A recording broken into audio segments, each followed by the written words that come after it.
E si è parlato molto di aree interne, di valorizzare le aree interne, l'impatto sul territorio, e quindi siamo qui per vederle le aree interne, per capirle anche.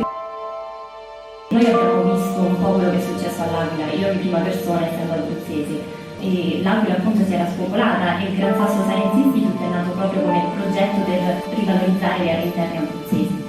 E in quel caso ha funzionato bene perché appunto è stato inserito all'interno della città, non come una cosa separata, ma come parte integrante della città e della comunità. E quindi per questo siamo qui, per capire come applicare un modello del genere anche in Sardegna.